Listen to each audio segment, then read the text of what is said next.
Hi అండి. నేను మీ హర్లతాని. అందరూ ఎలా ఉన్నారు? బాగున్నారా? నేను కూడా బాగున్నానండి. ఈరోజైతే నేను మీకు ఒక మంచి రెసిపీ అయితే చేసి చూపిస్తున్నానండి. హ్మ్. వెజ్ వెజ్‌లా, నాన్ వెజ్‌లా అనిపించే వెజ్ కర్రీ అండి. పులుసు అనమాట. అదే కంద పులుసండి. ఈ కంద పులుసు కానీ చేసుకుంటే సేమ్ మనకి చేపల పులుసు చేసుకుంటే టేస్ట్ అది ఎలా ఉంటుందో సేమ్ ఆ విధంగానే నేను ఈ కంద పులుసునైతే చేస్తున్నాననమాట. మీరు వీడియో అయితే ఎండింగ్ వరకు చూడండి. లెంతీగా ఉందని అస్సలు స్కిప్ చేయొద్దు. ఒక్కసారి కానీ ఈ విధంగా కనుక ట్రై చేసుకున్నారు అని అంటే మనకి నేను నాన్ వెజ్ తినలేనప్పుడు ఒకసారి కంద పులుసునైతే ట్రై చేయండి. మళ్ళీ మళ్ళీ తినాలనిపిస్తుందండి. అంత టేస్టీగా పుల్ల పుల్లగా తితీగా చాలా బాగుంటుందన్నమాట.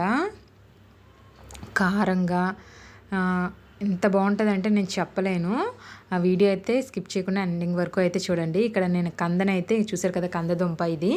కందనైతే నీట్గా అయితే నేను క్లీన్ చేసుకుంటున్నానండి. కంద క్లీన్ చేసేటప్పుడు చెయ్యికి బాగా ఆయిల్ అయితే అప్లై చేసుకోవాలండి. కొబ్బరి నూనెనా లేదంటే వంట నూనె ఉంటుంది కదా, వంట నూనె అయినా సరే నీట్గా అయితే అప్లై చేసుకోవాలి. లేదంటే చేతులు బాగా దురదొచ్చేస్తాయండి. మనం మామూలుగా అప్లై చేసుకున్నా కూడా లైట్గా దురద అయితే వస్తుందండి. అయినా సరే ఆయిల్ ఇంకా రాసుకోవడం వల్ల కొద్దిగా దురద అయితే తగ్గుతుంది అనమాట. చూసారు కదా, పైన ఇలాగ పొట్టంతా కూడా తీసేసుకోవాలి.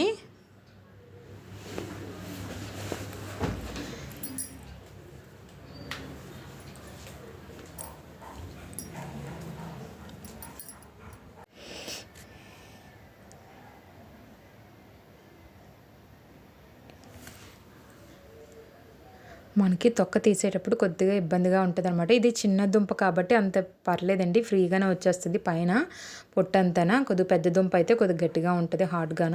ఇది కట్ చేసేటప్పుడు కూడా పెద్ద చాక్ లేదనమాట, చిన్నదే ఉంది కదా అని చెప్పేసి చిన్న చాక్తోనే కట్ చేస్తున్నాను. కట్ చేసేటప్పుడు మాత్రం దుంప కొద్దిగా గట్టిగా ఉండడం వల్ల ఈ దుంప మనకి కట్ అవ్వడం కొద్దిగా ఇబ్బందిగా ఉంటుంది. కత్తిపేటతో కానీ ఏదైనా పెద్ద చాక్తో కానీ అయితే వెంటనే మనకి కట్ అయిపోతుంది. ఇదిగో చూసారు కదా, చాలా బాగుంటుందండి. కందదుంపతో ఫ్రై కూడా చేసుకోవచ్చు. అది కూడా నేను మీకు వీడియో అయితే షేర్ చేసుకుంటానండి మీతోని. ఈ కంద పులుసు మాత్రం చేపల పులుసు లాగే ఉంటుందండి. మీరైతే తప్పకుండా ట్రై చేయండి. ట్రై చేసిన తర్వాత కామెంట్ మీరే చేస్తారండి, టేస్ట్ అలాగే ఉంది అని చెప్పి.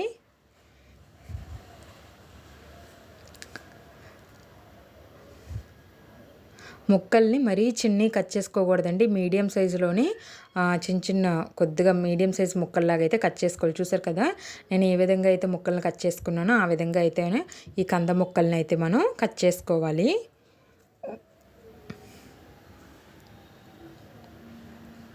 ఇదిగో చూసారు కదా, ఈ సైజులో అయితే మనం కంద ముక్కల్ని కట్ చేసుకోవాలి. ఇంకా కొద్ది పెద్దవి కూడా కట్ చేసుకోవచ్చండి, కానీ ఈ సైజ్ అయితే కరెక్ట్గా సరిపోతుంది, పర్ఫెక్ట్గా ఉంటుంది. ఇప్పుడు కళాయి తీసుకున్నాను కదా, అందులోనే నేను ఆయిల్ అయితే వేసుకున్నాను. కొద్దిగా ఆయిల్ అయితే పడుతుందండి. ఒక 5 స్పూన్ల ఆయిల్ వరకు అయితే వేసుకున్నాను ఈ పులుసుకి. ఈ పులుసు నెక్స్ట్ డేకి ఇంకా బాగుంటుందండి. ముక్కకి బాగా పులుపు కారం అన్నీ పట్టి మసాలా పట్టి ఇంకా బాగుంటుంది. ఇప్పుడు ఆయిల్ వేసుకున్న తర్వాత కొద్దిగా జీలకర్ర, 1 స్పూన్ జీలకర్ర అయితే వేసానండి. తర్వాత నేను ఒక 3 ఉల్లిపాయలండి, 3 ఉల్లిపాయలని చిన్న చిన్న ముక్కలుగా కట్ చేసుకొని వేయించుకుంటున్నాను. కొద్దిగా కలర్ చేంజ్ అయ్యేంత వరకు వేయించుకోవాలి. మరీ ఎక్కువ వేయించుకొని అవసరం లేదండి పులుసులోకి కాబట్టి. కారం బాగా ఉండాలి కాబట్టి నేను ఒక 4 పచ్చిమిరపకాయలు అయితే తీసుకున్నానండి. పొడుగ్గా కట్ చేసుకున్నాను అనమాట. అవి కూడా వేగనివ్వాలి. ఇప్పుడు ఇందులోకి నేను అల్లం వెల్లుల్లి పేస్ట్ అనేది వేస్తానండి. ఫ్రెష్గా ఉండేది అప్పటికప్పుడే దంచి అయితే వేసానండి నేను. ఎందుకంటే ఈ పులుసులోకి అప్పుడప్పుడు దంచిన అల్లం వెల్లుల్లి పేస్ట్ వేసుకుంటే టేస్ట్ ఇంకా బాగుంటుందండి. స్టోర్ చేసుకుంటాం కదా మన ఫ్రిడ్జ్లో, అది కాకుండా అప్పటికప్పుడు మనం దంచుకొని వేసుకుంటే అల్లము వెల్లుల్లి చాలా బాగుంటుంది. అది కూడా వేసుకున్నాను. కొద్దిగా పచ్చివాసన పోయేంత వరకు వేయించుకున్నానండి. తర్వాత కొత్తిమీర వేసుకున్నాను, అది కూడా వేయించేసుకున్నాను. ఇవి కొద్దిగా వేగాలండి. ఇవి కొద్దిగా వేగిన తర్వాత ఇందులోకి నేను 1 కప్పు టమాటీ ముక్కలు అయితే వేసుకున్నానండి. 2 టమాటీలు తీసుకున్నాను. ఎలాగో మనం పులుసు వేసుకుంటున్నాం కదా, చింతపండు పులుసు కాబట్టి టమాటీలు అయితే వేసుకుంటున్నాను. చింతపండు అయితే చెప్పాను కదండి, నిమ్మకాయ సైజ్ అంత చింతపండు అయితే నేను తీసుకున్నాను. నిమ్మకాయ సైజ్ అంత చింతపండులను వాటర్ వేసేసి నానబెట్టుకొని పక్కన పెట్టుకోవాలండి మనం.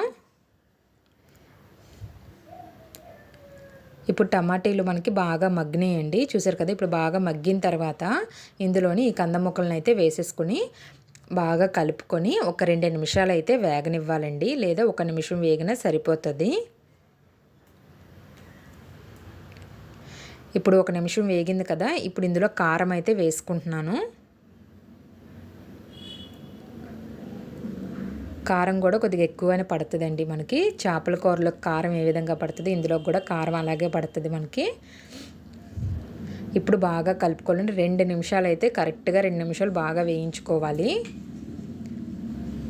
ఉప్పు అయితే ఇప్పుడు అసలు వేసుకోకూడదండి. ఉప్పు కనుక ఇప్పుడు వేసామంటే ముక్క అస్సలు ఉడకదండి, కాబట్టి ఉప్పు అస్సలు వేసుకోకూడదు. ఇప్పుడు ఉప్పు ఎప్పుడు వేసుకోవాలనేది కూడా నేను మీకు చూపిస్తాను. చూసారు కదా, బాగా వేగింది కదండి. ఇప్పుడు ఇందులోకి మనం వాటర్ యాడ్ చేసుకోవాలండి. చింతపండు పులుసుని ఇప్పుడే వెంటనే వేసుకోకూడదు. చింతపండు పులుసు కనుక ఇప్పుడు వేసేస్తే మనకి ముక్క అనేది అస్సలు ఉడకదండి.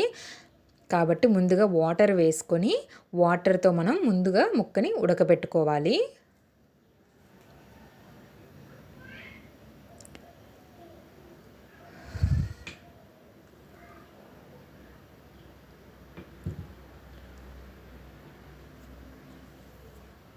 వాటర్ వేసుకున్న తర్వాత ఒకసారి బాగా కలుపుకుందామండి. కలుపుకొని మూత అయితే పెట్టేసుకుందాము. మూత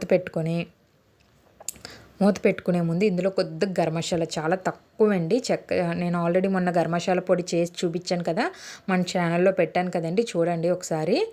నేను సేమ్ ఇంకా ఆ విధంగానే చేస్తానండి, ఇంకేమీ వేసుకోనమాట. అదే చెక్క, లవంగం, ఇలాచి, స్టార్ ఫ్లవర్ ఉంటుంది కదండి, అది ధనియాలు, జీలకర్ర కలిపేసి వేయించేసి పొడి చేసుకుంటాను. అది బ్రీఫ్గా అయితే మీకు మన ఛానల్లో ఉంది, కంపల్సరీగా చూడండి. కావాలి అనుకుంటే కొద్దిగా గరం మసాలా వేసిన తర్వాత మళ్ళీ కలుపుకొని మూత పెట్టేసుకొని మధ్య మధ్యలో మూత తీసుకొని కలుపుకుంటూ ఉండాలి. ఇప్పుడు పులుసు మరుగుతున్నప్పుడు చేసి కరివేపాకు అయితే వేసుకోవాలండి. కరివేపాకు వేసుకొని కలుపుకున్న తర్వాత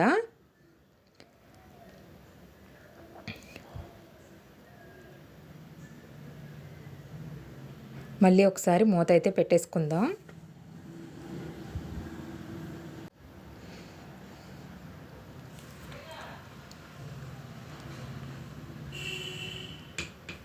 ఇప్పుడు మనం మూత తీసుకొని బాగా కలుపుకుందాం. చూసారు కదా, దగ్గరకు వచ్చింది కదండి ముక్క. చూసారు కదా, ముక్క అయితే ఇప్పుడు ఉడికిందో లేదో చూసుకుందాం. చూసారు కదా, ముక్క అయితే ఉడికిందండి. ఇప్పుడు మనం పులుసుని అయితే తీసుకుందాం. ఇందాక నిమ్మకాయ సైజ్ అంతా చింతపండు తీసుకున్నాను కదా, చూపించాను కదండి. ఇప్పుడు మొత్తం రసం అంతా కూడా తీసేసుకొని ఇందులో అయితే చూసారు కదా, గిన్నెతో క్వాంటిటీ ఆ గిన్నె నిండా చింతపండు రసం అయితే వేసేసుకోవాలి. వేసుకొని బాగా కలుపుకోవాలండి. 1 నిమిషం అంతా కూడా కలుపుతూనే ఉండాలి.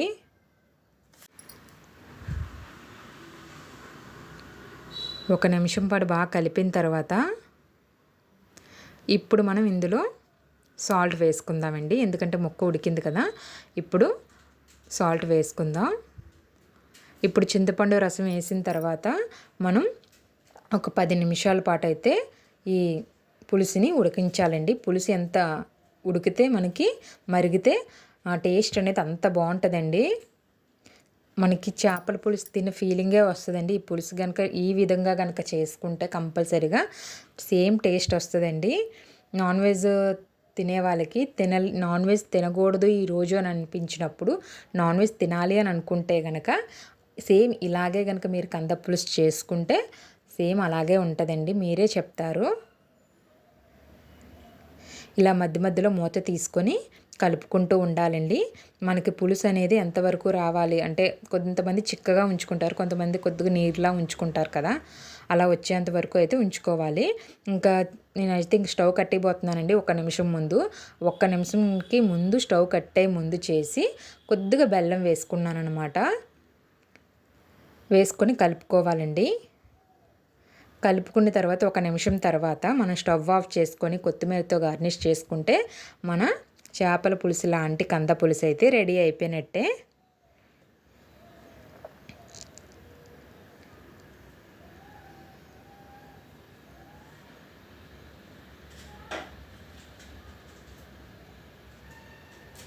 చూసారు కదా ఆయిల్ అనేది పైకి తేలింది మనకి. ఇప్పుడు ఒకసారి బాగా కలుపుకుందాం.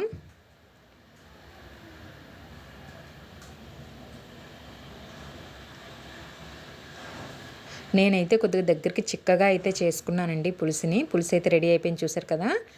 ఇప్పుడు కొత్తిమీర వేసుకున్నాను. స్టవ్ ఆఫ్ చేస్తానండి. చూసారు కదా పులుసు ఎంత బాగుందో.